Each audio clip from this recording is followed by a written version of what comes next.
Hey everyone, this is Sugandha and you're watching Ready to Get Update and welcome back to my channel। और आज हम बात करने वाले हैं एचआर जर्नलिस्ट के 7th फंक्शन की।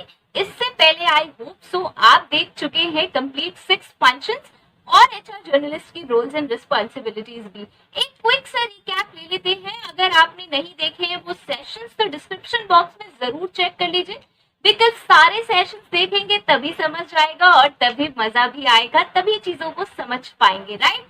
सबसे पहले सेशन में हमने डिस्कस किया था कि भाई एचआर जर्नलिस्ट कौन होता है, क्या रोल्स एंड रिस्पॉन्सिबिलिटीज होती हैं, क्या फंक्शंस होते हैं, और उसमें हमने देख लिए थे कुछ 15 फंक्शंस। यस, वो 15 फंक्शंस जो मैंने बताए थे वो खाली ऐसा नहीं है कि एचआर जर्नलिस्ट के लिए ही एप्लीकेबल होंगे। बहुत सारे प्रोफाइल्स जो कि हमारा एग्जीक्यूटिव है, हमारा एचआर ऑपरेशंस है, वहां पर भी ये जो फंक्शंस है ये एप्लीकेबल हो सकते हैं। और अगर आपको किसी प्रोफाइल के लिए स्पेशली हायर करा गया है, मींस इन 15 फंक्शंस में से किसी प्रोफाइल के लिए स्पेशली हायर किया गया है, तो भी यही फंक्शन आएंगे, राइट। चलिए, सबसे पहला फंक्शन हमने देख लिया था hiring and recruitment. Second function was payroll processing. Third function was orientation. Fourth function was onboarding and fifth function was training and development and sixth function was background verification. मुझे भी याद हो गया, मैं थोड़ा सा सोच रही थी कि शायद कहीं भूल जाऊंगी, राइट। और आज हम डिस्कस करने वाले हैं 7th फंक्शन जो कि है हमारा compensation and benefits, which is near to our heart. चाहे हम एम्प्लॉय हैं, चाहे हम एचआर हैं, कंपेंसेशन एंड बेनिफिट्स हमारा सबसे फेवरेट पॉइंट है। नाउ ये फेवरेट क्यों है, इसको आज जब हम समझेंगे सिंपल लैंग्वेज में तो आप कहेंगे यस ये तो फेवरेट वाली चीज है, बिकॉज ये एक ऐसी चीज है जो हमें मोटिवेट करती है जॉब्स पे काम करने के लिए। यस, कंपेंसेशन एंड बेनिफिट्स का मीनिंग है कोई भी कंसिडरेशन, कोई भी ऐसी चीज जो आपको आपका काम करने के लिए मिल रही है, जैसे कि सैलरी हो गई, या फिर कोई भी नॉन मॉनेटरी बेनिफिट्स हो गए, या फिर कोई मॉनेटरी बेनिफिट्स भी हैं जो कि है आपकी पेंशन पॉलिसी है, आपका मेडिकल इंश्योरेंस है। ऐसी कोई भी चीजें जो कि आपको काम करने की वजह से मिल रही हैं, जो कि आपको सिर्फ इसलिए मिल रही है बिकॉज आप वहां काम करते हैं। सिर्फ तो नहीं कह सकते, ऑब्वियसली आप जॉब कर रहे हैं तो मिलना तो बनता है। Okay, so compensation and benefits हम उसे ही कहेंगे, चाहे वो मॉनेटरी हो चाहे नॉन मॉनेटरी, राइट। आज हम इसको बिल्कुल सिंपल लैंग्वेज में समझ लेंगे कि इसका क्या पर्पस है, क्या इंपॉर्टेंस है, और इसको कैलकुलेट करते वक्त क्या की पॉइंट्स है जो हमें याद रखने चाहिए। अब एक चीज मैं आपको इसमें बता दूं कि ये जो कंपेंसेशन है ये इंडस्ट्री टू इंडस्ट्री डिटरमाइंड होता है। मतलब ऐसा कोई ये प्रोसेस नहीं है कि मैं इसका कैलकुलेशन करके दिखा दूं कि ये कैलकुलेशन आप किसकी सैलरी कैसे डिफाइन करेंगे। ये कुछ फैक्टर्स हैं, जब आप सैलरी डिफाइन करेंगे या कंपेंसेशन या बेनिफिट्स किसी का डिफाइन करेंगे, डिटरमाइन करेंगे, तो कुछ चीजें हैं जो आपको ध्यान में रखनी है और उसके बेसिस पे आप इस काम को कर सकते हैं, राइट। ये एक कंपेंसेशन एंड बेनिफिट्स मैनेजर भी एक प्रोफाइल है जिसमें आप काम कर सकते हैं, या फिर अगर आप एचआर जर्नलिस्ट हैं और आपको ये रोल दिया गया है तो आप ये काम कर सकते हैं, या फिर आप अगर एक एचआर ऑपरेशंस में है तो भी ये वर्क कर सकते हैं, और एचआर एग्जीक्यूटिव है तो भी ये काम कर सकते हैं। अगर आपके जॉब्स रोल्स एंड रिस्पॉन्सिबिलिटीज में ये वर्क मेंशन है तो आपको ये मिल सकता है। जो वर्क मैं बताऊंगी वो वर्क सेम रहेगा चाहे आपका प्रोफाइल कुछ भी हो। Okay, compensation and benefits now अब हम डिस्कस कर लेते हैं। कंपेंसेशन जैसे कि नाम से पता चल रहा है, कुछ कंपेंसेट किया जा रहा है हमें। क्या कंपेंसेशन होगा? हमारी सैलरी, हमारी रेम्यूनरेशन और ऐसे कुछ बेनिफिट्स जो एम्प्लॉयर हमें देता है। नाउ किस किस तरीके के बेनिफिट्स हमें मिल सकते हैं? बहुत सारे स्टॉक ऑप्शंस होते हैं, आपने सुना होगा एम्प्लॉय स्टॉक ऑप्शन प्लान्स, वो इसी में आता है। इंश्योरेंस होती है वो इसमें आता है। मेडिकल प्लान्स होते हैं वो इसमें आते हैं। हेल्थ केयर प्लान्स होते हैं वो इसमें आते हैं। और इनफैक्ट कुछ पेरेंटल प्लान्स भी होते हैं, चाइल्ड रिलेटेड प्लान्स भी होते हैं स्कूल एजुकेशन के लिए, वो सब इसी में ही आएंगे। मींस जो भी मॉनेटरी या नॉन मॉनेटरी आपको मिल रहा है आपकी सर्विसेज के लिए, वो सब कंपेंसेशन एंड बेनिफिट्स में ही आएगा।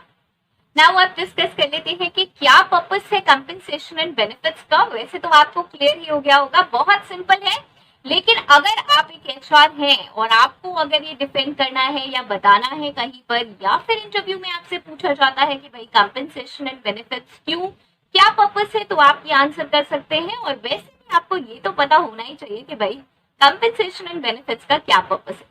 तो सबसे पहला पर्पस जो आता है फर्स्ट, वो है मिनिमम वेजेस। यस, कुछ मिनिमम वेजेस डिफाइंड है, तो वो मिनिमम वेजेस से आप नीचे किसी को पे नहीं कर सकते और फ्री में किसी की सर्विसेज नहीं ले सकते, राइट। कुछ गवर्नमेंट ने मिनिमम वेजेस डिफाइन की हुई है, वो आपको पे करनी जरूरी ही है। ऐसा नहीं होगा कि आप उससे कम पे करेंगे। नाउ ये डिपेंड करता है स्टेट टू स्टेट पर। स्टेट की मिनिमम वेजेस डिफाइंड है अलग अलग स्टेट की, और वो बहुत आसानी से आपको नेट पे अवेलेबल हो जाएंगी, राइट। सो उसके बेसिस पे हम अपनी वेजेस या जो हमें पेमेंट करना है उसको डिफाइन करते हैं। लेकिन मिनिमम वेजेस को इसलिए कंसिडर किया जाता है बिकॉज जो हम लो लेवल के एम्प्लॉइज को पे करते हैं वो कम से कम हमें ध्यान रखना है मिनिमम वेजेस जितना जरूर हो, नहीं तो हम नॉन कंप्लायंस में फॉल हो जाएंगे। मींस हमने रूल्स को फॉलो नहीं करा, हमने कंप्लायंसेस या लीगल चीजों को फॉलो नहीं करा, राइट। सो मिनिमम वेजेस देनी जरूरी है। सेकंड जो कि बहुत ही नेचुरल है वो है म्यूचुअल बेनिफिट। बिना किसी कंसिडरेशन के, बिना किसी चीज को दिए कोई हमारे लिए काम नहीं करेगा। एक पेन भी उठाकर कोई नहीं देता जब तक हम उसे ऐसे ही प्लीज ना बोले, और वो भी एक दो बार ही देगा। ऐसा नहीं है कि आप उससे 10 बार मांगेंगे 8 घंटे में तो वो देता रहेगा बिना किसी कंसिडरेशन के, राइट। सो जब कोई पर्सन अपना काम कर रहा है तो ऑब्वियसली उसको कंसिडरेशन तो चाहिए ही, कुछ ना कुछ तो बेनिफिट चाहिए ही। तो ये हो गया हमारा second point, mutual benefit. Now third is qualified and skilled employees. जब हम अच्छा पे करेंगे, बिल्कुल एज पर मार्केट पे करेंगे, तो ही हमें कोई अच्छा एम्प्लॉय मिल पाएगा। अदरवाइज तो हमें कोई भी ऐसा ही एम्प्लॉय मिल जाएगा कि बस हायरिंग करनी जरूरी है और हम कुछ भी पे कर रहे हैं, तो कभी भी आपको क्वालिफाइड और स्किल्ड एम्प्लॉयज नहीं मिलेंगे। तो अगर आपको प्रोग्रेस करनी है तो ऑब्वियसली आपको पे करना पड़ेगा, वो भी प्रॉपरली, जो कि एज पर मार्केट हो, right. Next is fourth is overall productivity will increase. जब अच्छे एम्प्लॉयज हायर होंगे, हम अच्छा पे कर रहे होंगे, एज पर देयर एबिलिटीज हम पे कर रहे होंगे, अच्छा एम्प्लॉय हमें मिलेगा, तो ऑब्वियसली प्रोडक्टिविटी तो बढ़ेगी ही, ओवरऑल प्रॉफिट भी बढ़ेगा कंपनी का। फिफ्थ आ जाता है जो कि कंप्लीट एचआर का एक पॉइंट है, वो है रिटेंशन ऑफ एम्प्लॉयज। देखिए कोई भी ऑर्गेनाइजेशन अकेले नहीं चल सकती। आप अगर ये सोचेंगे हाँ भाई आज एम्प्लॉय हायर कर लिया फिर हायर कर लेंगे, फिर इस पोजीशन को हम दोबारा से भर लेंगे अगर चला भी गया नाराज होके, तो ऐसे काम नहीं चलता। अगर आपको लॉन्ग टर्म काम चलाना है, लॉन्ग टर्म सरवाइव करना है मार्केट में, so you have to remember, आपको कुछ चीजों का ध्यान रखना पड़ेगा कि आपको क्वालिफाइड एंड स्किल्ड एम्प्लॉइज जब आप हायर करेंगे तो उन्हें उनके हिसाब से पे करना पड़ेगा और तभी वो रिटेन होंगे। यस, अगर आप उन्हें टाइम टू टाइम उनके बेनिफिट्स में इंक्रीज करते रहेंगे, इंक्रीमेंट्स देते रहेंगे, इंसेंटिव्स देते रहेंगे, बेनिफिट्स देते रहेंगे, तो ही वो आपके पास सरवाइव करेंगे। अदरवाइज आपके जैसी कंपनीज तो मार्केट में बहुत सारी हैं, वो बहुत आसानी से मूव कर लेंगे, राइट। सो ये हो गए हमारे पर्पस, जिसमें मैंने आपको बताए 5 पॉइंट्स। अब नेक्स्ट आ जाता है, हमने पर्पस तो देख लिया, अब नेक्स्ट आ जाता है कि what are the key points need to be considered while determining compensation. ये बहुत जरूरी है कि ऐसे कौन कौन से पॉइंट्स है जो हमें ध्यान रखने हैं जब हम कोई भी कंपनसेशन या बेनिफिट्स को डिजाइन कर रहे हैं, क्योंकि ये काम हमारा है, ये एचआर का काम है जो कि हम बहुत सारे पर्सनल से, कंपनी के पर्सनल से मिलकर करते हैं। ये एक एनालिटिक्स का काम है। ऐसे ही किसी की सैलरी डिजाइन नहीं हो जाती कि हाँ जी हमें लगा कि चलो आज इसको इतनी सैलरी दे देते हैं, कल इसको इतनी सैलरी दे देते हैं। ये जो डिफाइन होती है, जो डिटरमाइन होती है, इसमें बहुत सारे फैक्टर्स रिस्पॉन्सिबल होते हैं और वही फैक्टर्स की हम बात करेंगे। तो 5 फैक्टर्स कौन से हैं? सबसे पहली चीज हमें ध्यान रखनी है मिनिमम वेजेस, बिकॉज हम कंप्लायंसेस में फॉल करेंगे और हमें फॉल करना है, हम नॉन कंप्लायंस नहीं बेयर कर सकते, राइट। सो हमें ये ध्यान रखना है कि मिनिमम वेजेस, ऐसा ना हो हम किसी को ऐसे ही सोच के कि यार ये तो कुछ काम नहीं कर रहा है, स्किल्ड नहीं है और इसको तो बस यही छोटा मोटा काम करना है तो इसे कुछ भी सैलरी दे दो, कोई भी वेजेस दे दो, वो नहीं चलेगा। मिनिमम वेजेस आपको फॉलो करने पड़ेंगे जिससे आप प्रॉपर कंप्लायंसेस फॉलो करें, मींस लीगल कंप्लायंसेस फॉलो करें। ओके, नाउ सेकंड चीज जो हमें ध्यान रखनी है वो है इक्विटेबल। नाउ ऐसा नहीं है कि भाई एम्प्लॉय कैसा भी हो, कुछ भी हो, हमने तो उठा के उसे अपनी मर्जी से कुछ भी सैलरी दे दी। ये जो मैं फर्स्ट पॉइंट पे डिस्कस करी थी उससे डिफर है। देखिए क्वालिटीज, एबिलिटीज बहुत ज्यादा डिफरेंट होती हैं, इंडस्ट्री बेस्ड डिफरेंट होती हैं, प्रोफाइल बेस्ड डिफरेंट होती है, क्वालिफिकेशन बेस्ड डिफरेंट होती है। यहाँ हम बात कर रहे हैं स्किल्ड क्वालिफाइड एम्प्लॉय की। अगर आप उसको उसकी एबिलिटी के अकॉर्डिंग पे नहीं करेंगे तो वो नहीं सरवाइव होगा। पहली बात तो वो आएगा नहीं, और जैसे तैसे करके आपने अगर उसे डिप्लोमेटिकली हायर भी कर लिया तो वो ज्यादा टाइम तक रिटेन नहीं रहेगा और उस चीज का कोई बेनिफिट नहीं है। ओके, सो इक्विटेबल, ये हमें ध्यान रखना है कि फेयर एंड इक्विटेबल होना बहुत जरूरी है। फेयर बहुत जरूरी है कि हम उसे उसकी कैपेबिलिटीज, उसके मार्केट रेट के अकॉर्डिंग, उसकी स्किल्स, उसकी स्पेसिफिक क्वालिफिकेशन, एक्सपीरियंस के अकॉर्डिंग पे करें। ओके, नाउ थर्ड आ जाएगा अंडरस्टैंडिंग बिजनेस। नाउ बिजनेस को अंडरस्टैंड करना बहुत इंपॉर्टेंट है। आपका किस टाइप का बिजनेस है, सर्विस इंडस्ट्री है, मैन्युफैक्चरिंग इंडस्ट्री है, मेडिकल इंडस्ट्री है, जिस भी तरीके की इंडस्ट्री है वो ध्यान में रखनी बहुत जरूरी है। क्या वर्क होता है, किस प्रोफाइल से कितना रेवेन्यू जनरेट होता है, ये सारी चीजें बहुत जरूरी हैं। जब हम compensation, salaries, remuneration, benefits derive कर रहे हैं, डिटरमाइन कर रहे हैं, तो ये पॉइंट्स बहुत इंपॉर्टेंट है। Okay, fourth, now fourth is cost effective. Cost effective क्या, अब भाई इनकम तो उतनी है नहीं और उठा के सैलरी मार्केट के हिसाब से दे दी, कैसे काम चलेगा, नहीं चल पाएगा, राइट। चाहे अगर अभी आपका उतना बिजनेस नहीं है तो ऐसे प्लान करिए कि कुछ एम्प्लॉयज को हायर करिए, जब आपका ग्रो हो जाए उसके बाद ज्यादा एम्प्लॉयज को हायर करिए और तब उन्हें पे करिए। ऐसा नहीं है कि बहुत ज्यादा आपने एक्सपेंस क्रिएट कर दिया, उतनी इनकम ही नहीं आ रही है। ऑल्दो जब हम स्टार्ट करते हैं कोई भी बिजनेस तो डे वन से वो प्रॉफिट नहीं शो करता, राइट। लेकिन इस चीज का ध्यान रखना बहुत जरूरी है कि ऐसा ना हो कि हम रिपीटेडली वो मिस्टेक्स करे जा रहे हैं, बिना बात के इतनी हायरिंग करे जा रहे हैं, उतना पैसा देने के लिए नहीं है और हम फिर उन्हें पे भी नहीं कर पा रहे at the end of the month. वो नहीं चलेगा, कोई सर्वाइव नहीं करेगा और ऊपर से मार्केट जो गुडविल है वो भी बहुत खराब हो जाएगी, राइट। सो इस चीज का ध्यान रखना बहुत जरूरी है कि हम कॉस्ट इफेक्टिव कंपेंसेशन डिराइव करें जो हमारी एक्सपेंसेस और इनकम्स को बैलेंस करता हुआ, right. Now fifth point again important आ जाता है और वो है हमारा रिव्यू। नाउ ये नहीं है कि एक बार कंपेंसेशन डिसाइड हो गई तो बस हम सोने बैठ गए, अब तो हमारा कोई काम ही नहीं है यार, बस हमने तो एक बार डिफाइन कर दिए और अब वो मिलते रहेंगे। No, you have to review as per market rates and as per employees. Yes, employees day by day क्या डिमांड कर रहे हैं आपसे, क्या एक्सपेक्टेशन राइज हो रही है और मार्केट में क्या चल रहा है, इससे आपको रिव्यू करने पड़ेंगे अपने कंपेंसेशंस, अपने बेनिफिट्स जो आप देते हैं। अदरवाइज एम्प्लॉय नहीं सर्वाइव करेगा और आप भी सर्वाइव नहीं कर पाएंगे, राइट। सो ये सारी चीजें आपको ध्यान रखनी है। आई होप सो मैंने ये क्लियर करा होगा। आई थिंक सेशन थोड़ा ज्यादा लंबा हो गया बिकॉज मैं इसको समझाना चाहती थी अच्छे से। Eight function and that is policies and procedures. Now policies and procedures क्या है, जल्दी जल्दी डिस्कस कर लेते हैं। सो स्टार्ट करते हैं, पॉलिसीज एंड प्रोसीजर्स समझ लेते हैं सिंपल लैंग्वेज में जैसा कि हम हमेशा समझते हैं।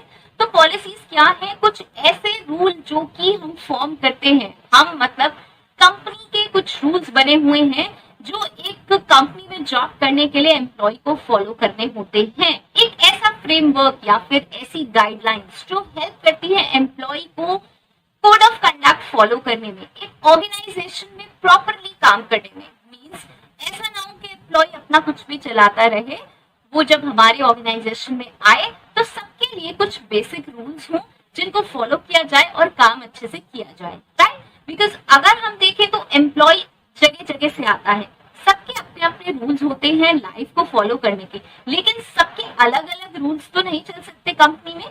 इसीलिए कुछ बेसिक रूल्स फॉलो होते हैं, कुछ बेसिक रूल्स फॉर्म किए जाते हैं जिनको फॉलो किया जाता है और यही होती है पॉलिसीज। और इनको फॉलो करने का जो प्रोसेस बताया जाता है उसको बोलते हैं procedures, right. Policies and procedures, work environment में हमें कैसे काम करना है, इसके लिए कुछ चीजें जो डिजाइन होती हैं उन्हें हम बोलते हैं पॉलिसीज, और इन्हें कैसे इम्प्लीमेंट करना है, कैसे फॉलो करना है, वो आता है हमारे प्रोसीजर्स के दायरे में। ओके, सो अब बात कर लेते हैं पॉलिसीज कितने तरीके की होती है। पॉलिसीज बहुत सारे तरीके की होती है और ये हमेशा इंडस्ट्री टू इंडस्ट्री डिपेंड करेंगे।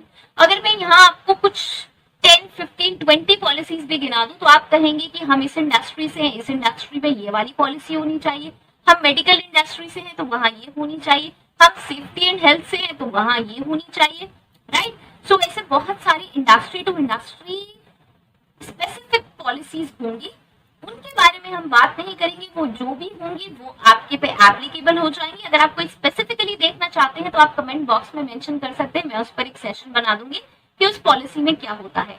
अभी मैं डिस्कस करूंगी जो कि जनरल है। अब जनरल क्या, पॉलिसीज वैसे अगर ब्रॉडली बात करूं तो 2 टाइप्स की होंगी, मतलब general policies and specific policies. General कौन सी पॉलिसीज, जो कि हमेशा हर किसी पे एप्लीकेबल होती है, like code of conduct means vision, mission, ethics, जो कंपनी के हैं वो एक बार बन गए, ऐसा नहीं है कि वो रोज रोज चेंज होंगे, तो ये जनरल पॉलिसीज हो गई।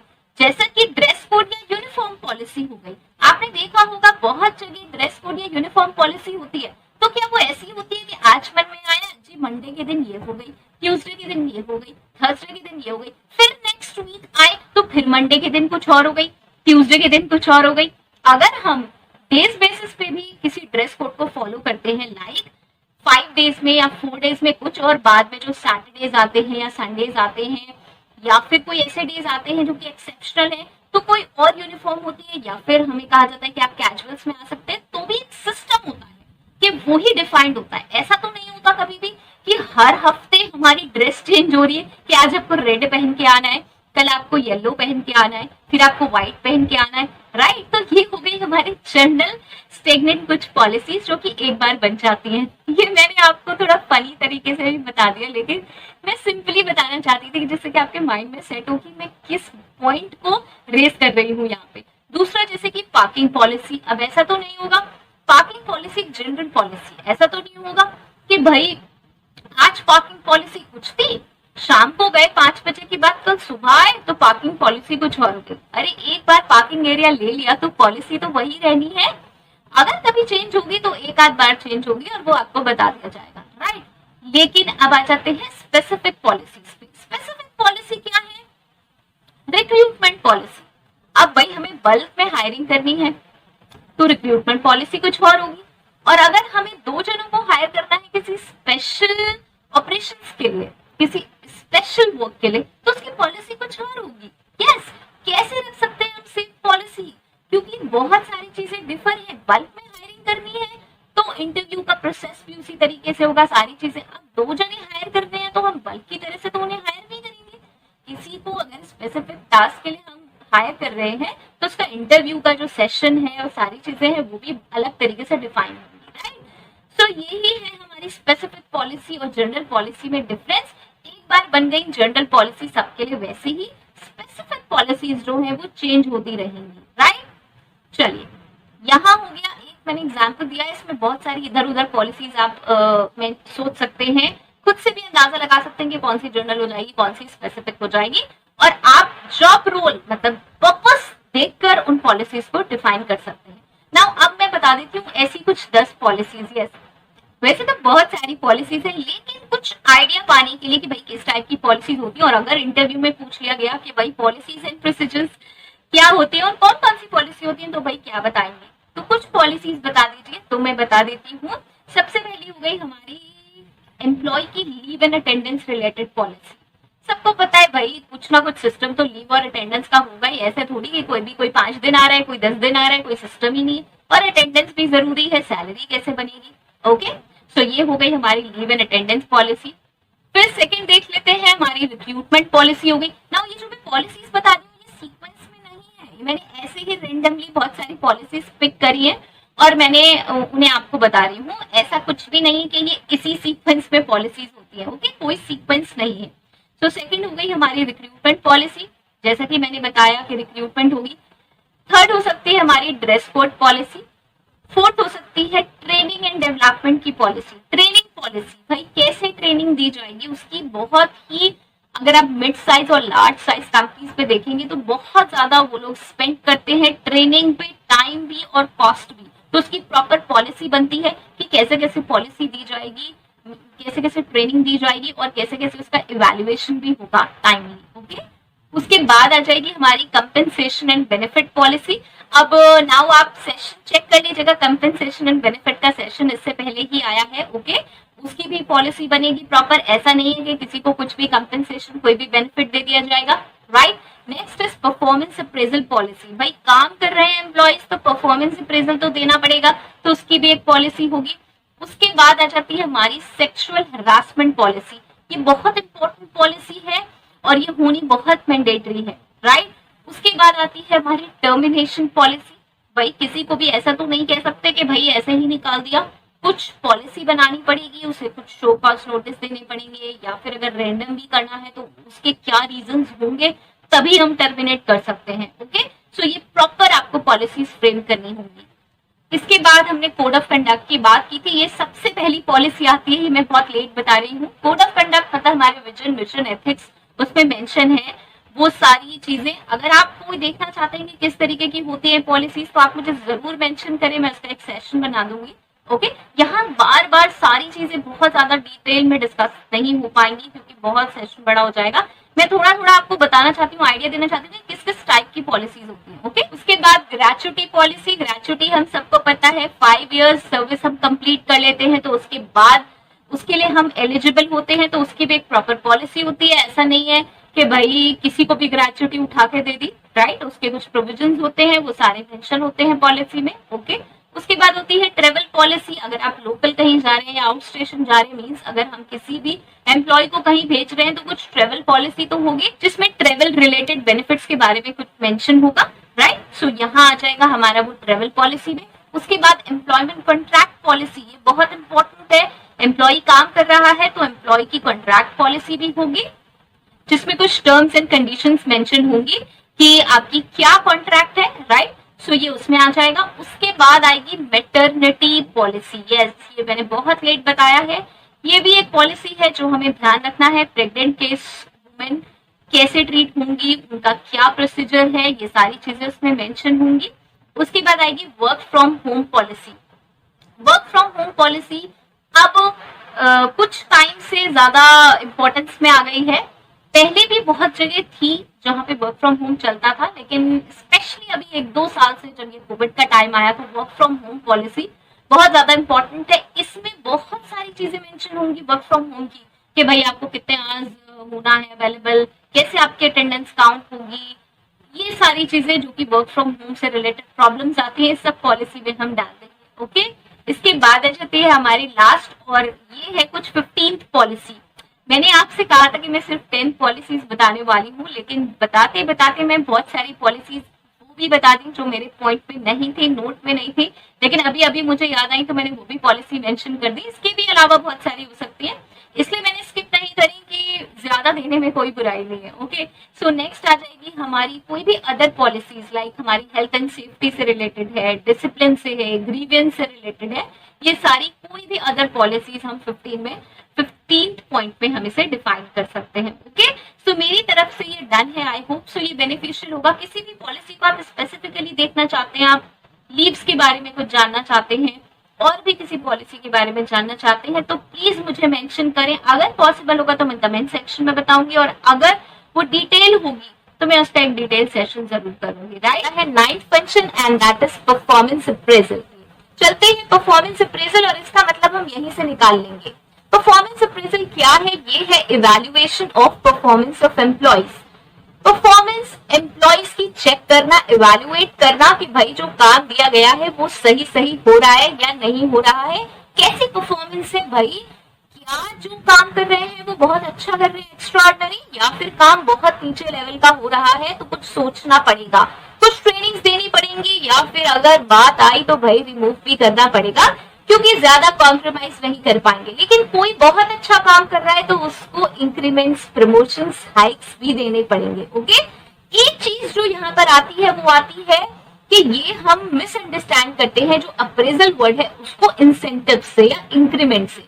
ये परफॉर्मेंस अप्रेजल एक प्रोसेस है, सिस्टमैटिक और कंटिन्यूअस प्रोसेस है क्या इवैल्यूएट करने का, परफॉर्मेंस इवैल्यूएट करने का, जिससे कि हम इंक्रीमेंट या इंसेंटिव्स को प्लान कर सकें, दे सकें। ओके, ये अपने आप में परफॉर्मेंस अप्रेजल का मतलब परफॉर्मेंस इंक्रीमेंट या प्रमोशन नहीं है। ओके, ये हमें हेल्प करता है उस प्रोसेस में, लेकिन ये है एक इवैल्यूएशन परफॉर्मेंस का एम्प्लॉइज की।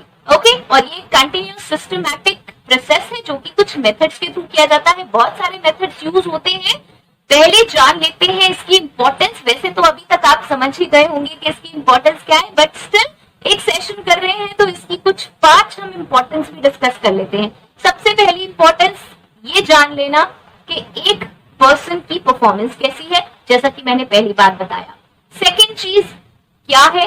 Right person at right place. भाई राइट पर्सन राइट प्लेस पे है या नहीं है, या फिर उसको इधर उधर करना जरूरी है, वो काम नहीं कर पा रहा है। थर्ड इज उसके कंपेंसेशन एंड बेनिफिट्स डिसाइड करना। यस, उसकी सैलरी डिसाइड करना, उसे क्या क्या बेनिफिट्स देने हैं ये डिसाइड करना। नेक्स्ट इज फोर्थ, और ये है training and development part decide करना। अगर कोई कैंडिडेट अच्छा काम नहीं कर रहा है, नहीं कर पा रहा है, तो भाई उसको ट्रेनिंग पे भेजना होगा। ऐसे तो रिमूव नहीं कर सकते किसी को, हम ट्राई कर सकते हैं कि भाई हम ट्रेनिंग्स दें और वो पर्सन बहुत अच्छे से काम करना स्टार्ट कर दे, राइट। सो वो हमें प्लान करनी पड़ेगी। और नेक्स्ट आ जाता है फिफ्थ, जिसका सब वेट करते हैं, दैट इज प्रमोशंस और हाइक्स। यस, प्रमोशन देना, हाइक देना वो बहुत जरूरी है। भाई कैंडिडेट इतना अच्छा काम कर रहा है, हमने देखा परफॉर्मेंस से बहुत अच्छा एक्स्ट्राऑर्डिनरी परफॉर्म कर रहा है, फिर भी अगर हम उसे कुछ नहीं देंगे तो बात नहीं बनेगी, एम्प्लॉय ज्यादा टाइम तक नहीं टिकेगा, राइट। सो इसलिए हमें ये इवैल्यूएशन, ये कैलकुलेशन कह सकते हैं, या फिर ये एनालिसिस करना जरूरी है कि जो पर्सन जिस जॉब पर है वो कैसा काम कर रहा है। ओके, सिंपल सी चीज है। और आप जान लेते हैं इसके कुछ मेथड्स। इंडस्ट्री टू इंडस्ट्री और कंपनी टू कंपनी बहुत तरीके के मेथड्स हो सकते हैं, लेकिन मैं डिस्कस करूंगी कुछ 5 मेथड्स जो कि बहुत ज्यादा कॉमनली यूज होते हैं और आपको इजीली समझ आ जाएंगे। जो भी मेथड आपके यहाँ एप्लीकेबल होता हो वो जरूर मुझे कमेंट बॉक्स में बता दें, और कोई रिकमेंड करना चाहते हैं तो वो भी जरूर बताएं। जैसा मैंने कहा बहुत सारे मेथड्स हैं जो कि हमने एमबीए में भी पढ़े हैं, ओके, लेकिन जो प्रैक्टिकली यूज होते हैं मैं उनकी बात कर रही हूँ, कॉमनली बहुत ज्यादा यूज होते हैं मैं उनकी बात कर रही हूँ। तो सबसे पहला मेथड देख लेते हैं और ये है रैंकिंग मेथड। नाउ नेम से ही हम इसका मीनिंग निकालेंगे, जैसा कि हम हमेशा निकालते हैं। तो रैंकिंग का क्या मीनिंग है? भाई हम रैंक कर रहे हैं किसी को, किस बेसिस पे? परफॉर्मेंस के बेसिस पे। नाउ इसमें हम दे देंगे, चाबी थमा देंगे सुपरवाइजर को, मैनेजर को, उसके बॉस को कि भाई अपने जो एम्प्लॉइज हैं उन्हें रैंक करो, राइट। अब वो रैंक किन नंबर्स पे करनी है, ये कंपनी की कुछ भी पॉलिसी हो सकती है, ओके। तो रैंक करनी पड़ेगी उसे कि भाई कौन सा अच्छा एम्प्लॉय है, कौन सा थोड़ा एवरेज है और कौन सा बिल्कुल ही बेकार है, राइट। सो ये हो गया हमारा रैंकिंग मेथड। सेकंड आ गया हमारा फर्स्ट चॉइस मेथड या फिर फोर्स डिस्ट्रीब्यूशन मेथड। नाउ ये मेथड थोड़ा सा गड़बड़ है। गड़बड़ का मीनिंग ये है कि इसमें भाई हम मैनेजर को या फिर जो भी सुपरवाइजर है उसको फोर्स कर रहे हैं कि भैया आपको चॉइस बतानी पड़ेगी, लेकिन कैटेगरी इस बार मैं दूंगी। कैटेगरी क्या होगी? एक होगी एक्सीलेंट, एक होगी गुड, एक होगी एवरेज और एक होगी पुअर। अब यहाँ फंस गया हमारा मैनेजर। हमने कहा तुम्हारे अंडर 20 एम्प्लॉइज हैं और इन 20 एम्प्लॉइज को इन 4 कैटेगरी में जरूर डालना है। आप ऐसा नहीं कर सकते कि पुअर कैटेगरी में किसी को भी नहीं डाला। तो यहाँ हमारा आ गया फोर्स्ड चॉइस मेथड, राइट। यहाँ थोड़ा सा चालाकी से कंपनी जानना चाहती है कि भाई कौन सा ऐसा एम्प्लॉय है जो बिल्कुल ही परफॉर्म नहीं कर रहा, ओके। सो ये इसलिए फोर्स्ड वर्ड कहा जा रहा है क्योंकि कोई भी किसी को पुअर नहीं कहना चाहेगा, लेकिन जब हमने कह दिया कि भाई आपको इन सेक्टर्स, इन कैटेगरीज में बांटना ही है तो आपको बांटना पड़ेगा, राइट। सो ये है फोर्स्ड चॉइस मेथड। और इसमें बहुत सारी कैटेगरीज हो सकती हैं। मैंने जैसे एग्जांपल दिया है आपको, इसमें ऐसा भी हो सकता है outstanding, excellent, very good, good, average, poor या डल, इस टाइप से, ओके। जो भी कैटेगरी डिफाइन करे कंपनी, ऐसे करके कैटेगरी डिफाइन हो सकती है और उसमें कुछ एम्प्लॉइज हैं, उन एम्प्लॉइज को आपको डालना पड़ेगा कि भाई ये एम्प्लॉइज में है, ये एम्प्लॉइज में, राइट। सो ये हो गए हमारे 2 मेथड। नाउ थर्ड मेथड आ जाएगा मैनेजमेंट बाय ऑब्जेक्टिव्स, जो कि एमबीए में हम पढ़ के थक चुके। बहुत बार तो बीबीए में भी आता है मैनेजमेंट बाय ऑब्जेक्टिव्स, और इनफैक्ट 12th में अगर कॉमर्स है तो बिजनेस स्टडीज में भी बहुत बार सुना होगा कि मैनेजमेंट बाय ऑब्जेक्टिव्स एक वे है कैटेगराइज करने का, कुछ डिसीजंस लेने का। ना वो नाम से समझ लेते हैं, मैनेजमेंट बाय ऑब्जेक्टिव्स। कुछ ऑब्जेक्टिव्स सेट कर रहे हैं मैनेजमेंट के लिए और उसी के हिसाब से हमें काम करना है, यस। और इसमें हम काम करेंगे 3 स्टेजेस में, और वो 3 स्टेजेस है plan, monitor and review. Now सबसे पहले आ जाएगा इसमें प्लान। प्लान क्या करना है? सेट करने हैं ऑब्जेक्टिव्स। ऑब्जेक्टिव्स को प्लान कर दीजिए अच्छे से कि भाई कहाँ कहाँ पे हम कंट्रोल्स लगाएंगे। उसके बाद करिए मॉनिटर। मॉनिटरिंग बहुत ज्यादा जरूरी है। ये नहीं है कि प्लानिंग तो बहुत बड़ी बड़ी कर दी, उसको मॉनिटर करने वाला कोई है ही नहीं। और नेक्स्ट आ जाएगा रिव्यू। इतना सारा ताम झाम करा है तो फाइनली रिजल्ट तो निकालना है, आउटकम तो निकालना है, राइट। सो ये हो जाएगा हमारा मैनेजमेंट बाय ऑब्जेक्टिव्स। ये बहुत डिटेल है, प्रॉपर चैप्टर्स बने हुए हैं, बहुत सीरीज है इसकी, लेकिन मैं इसको यही लिमिट कर रही हूँ बिकॉज सेशन बहुत लॉन्ग हो रहा है। ओके, अगर कुछ डाउट हो तो आप मुझसे पूछ सकते हैं इसके बारे में। एक बहुत बड़ा कंसेप्ट है मैनेजमेंट बाय ऑब्जेक्टिव्स, मैंने इसको इजीली सिंपल वे में बता दिया। एमबीए में, कॉमर्स में बहुत ज्यादा पढ़ा जाता है, राइट। उसके बाद आ जाएगा हमारा फोर्थ इज हमारा 360 डिग्री फीडबैक। ये बड़ा मस्त वाला फीडबैक है। 360 डिग्री, एक पॉइंट से स्टार्ट करें तो 360 डिग्री का क्या मीनिंग है? आस पास, ऊपर नीचे, सारा कुछ। यस, अगर हम देखें तो 90 डिग्री ये होता है, फिर होता है हमारा 180 डिग्री और फिर 270 और फिर 360, वापस घूम के यहीं आ गए। इसका मतलब आगे पीछे, ऊपर नीचे, सब जगह से फीडबैक। 360 डिग्री फीडबैक बहुत हेल्पफुल होता है और इसमें हम बहुत जगह से फीडबैक ले सकते हैं। कहां कहां से लेंगे? सबसे पहले सेल्फ, यस, सेल्फ अप्रेजल। अब हम उसे तो भूल नहीं सकते, जो कि पर्सन है खुद, तो एम्प्लॉय से लेंगे, लेकिन एम्प्लॉय से लेंगे एक स्ट्रक्चर्ड वे में। ये नहीं है कि किसी स्टोरी वे में वो अपनी स्टोरी सुनाने लग जाए और हम सोचेंगे बस यही फीडबैक हो गया। फॉर्म्स डिजाइन होंगे, प्रोसेस होगा, उसके थ्रू सेल्फ अप्रेजल लिया जाएगा। Next is managerial review. Managerial review कैसे किया जाएगा? जो उसका मैनेजर है, सुपरवाइजर है, बॉस है, हेड है, उससे रिव्यू लिया जाएगा। ओके, नेक्स्ट आ जाएगा peer review. Peer review team members जो है, जो साथ के कलीग्स हैं, उनसे रिव्यू लिया जाएगा उस एम्प्लॉय की परफॉर्मेंस का। और फोर्थ में मैं अदर्स डाल देती हूँ, जिसमें क्लाइंट रिव्यू, कस्टमर रिव्यू। ये बहुत इंपॉर्टेंट है क्योंकि भाई आप डीलिंग कर रहे हैं किसी कस्टमर से, रेगुलर बेसिस पे कर रहे हैं, तो फीडबैक जो उस एम्प्लॉय का है वो लेना उससे बनता है। ओके, ऑल दो इसमें बहुत सारी चीजें हो जाती हैं कि क्लाइंट पता नहीं किस तरीके का रिव्यू देगा, क्या दिएगा, तो सारी चीजें साथ में कंसिडर करके ही इसका रिव्यू निकाला जाता है। ऐसा नहीं है कि सिर्फ एक ही बेस पे निकाल दिया जाएगा, लेकिन ये है 360 डिग्री रिव्यू। इसमें और भी लोग इंक्लूडेड हो सकते हैं जो भी आपके ऑर्गेनाइजेशन के अकॉर्डिंग हो। ओके, आई होप सो ये आपको समझ आया होगा और इसको आप रिलेट भी कर सकते हैं कि सब जगह से कैसे रिव्यू लेना है। ओके, उसके बाद आ जाएगा नेक्स्ट, जो कि है लास्ट, और ये है फिफ्थ। ये भी हमने बहुत जगह पढ़ा है, बीबीए में, कॉमर्स में, एमबीए में, that is bars. Now bars क्या है? बार्स की फुल फॉर्म है behaviourally anchored rating scale. Yes, अब ये क्या है? ये है परफॉर्मेंस इवैल्यूएशन का क्वालिटेटिव और क्वांटिटेटिव लेवल पे, दोनों पे एक एम्प्लॉय का। अब कैसे करेंगे? इसमें हम क्या प्रोसेस यूज करते हैं? ये है कुछ प्री डिफाइंड स्टैंडर्ड्स हमने बना लिए, कुछ प्री डिफाइंड आप कह सकते हैं क्वेश्चंस या फिर कुछ आंसर्स बना लिए, और उसके बेस पे हम रेटिंग्स या स्केल के बेस पर उसको नंबरिंग देंगे और उस हिसाब से हमारा ये कैलकुलेशन होगा। इसमें जो सबसे पहली इंपॉर्टेंट चीज आती है वो आती है CIT क्रिएट करना। और CIT का मीनिंग क्या है? Critical incident techniques.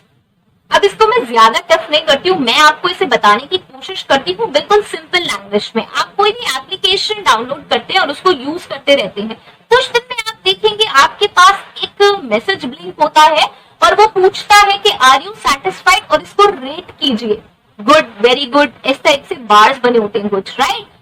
सो इसका क्या मीनिंग होगा? जैसे ही हम गुड पे क्लिक करते हैं, हमें नहीं पता होता कि उन्होंने पीछे से उस गुड का मीनिंग क्या सेट किया हुआ है। यही है प्री डिफाइंड कुछ स्टैंडर्ड्स, कुछ इंसिडेंट्स, कुछ टेक्निक्स, कुछ ऐसी चीजें जो उन्होंने उस गुड को दी हुई हैं, कुछ पुअर को दी हुई होंगी, कुछ एवरेज को दी हुई होंगी, राइट। और जब हम उसको रेट करते हैं, उसे क्लिक करते हैं, तो वही चीज हो जाएगी उसके रिव्यू में फॉर्म हो जाएगी। ये मैंने एक एप्लीकेशन का बताया है, ऐसे ही कुछ हमारे standards, pre defined standard set होते हैं एम्प्लॉइज की परफॉर्मेंस के लिए। ये एग्जाम्पल मैंने इसलिए चूज किया जैसे कि आप रिलेट कर पाए कि ये चीज कहाँ से लिंक हो रही है, राइट, और किस तरीके से वर्क करती है। ओके, सो ये एक बहुत ही सिंपल सा एग्जाम्पल था, मैंने ये लिंक करा है, कहीं मेंशन नहीं होता, लेकिन क्योंकि हम बार्स में जो कैलकुलेशंस करते हैं, इवैल्यूएशंस करते हैं, वो इसी टाइप से करते हैं, इसलिए मैंने इसको यहाँ पे इस तरीके से लिंक करा है कि कुछ स्टैंडर्ड्स के बेसिस पे हम उसमें रेटिंग करते हैं और वो हमने पहले से ही कुछ सेट किए हुए होते हैं। ओके, सो मेरी तरफ से डन है। आई होप सो ये सेशन बहुत ज्यादा लॉन्ग ना हो गया और आप लास्ट तक रुकेंगे, मुझे कमेंट बॉक्स पे बताएंगे कि सेशन कैसा था। हेल्पफुल है या नहीं है सेशंस, कोई और देखना चाहते हैं तो भी जरूर मेंशन करें। नेक्स्ट वीडियो तक के लिए all the very best. Description box I hope so आप चेक कर चुके होंगे और इसके बाद जो जो सेशंस फेवरेट लग रहे हैं वो जाके जरूर देखेंगे। Okay, so happy Navratri and thanks for watching. Bye bye, stay safe.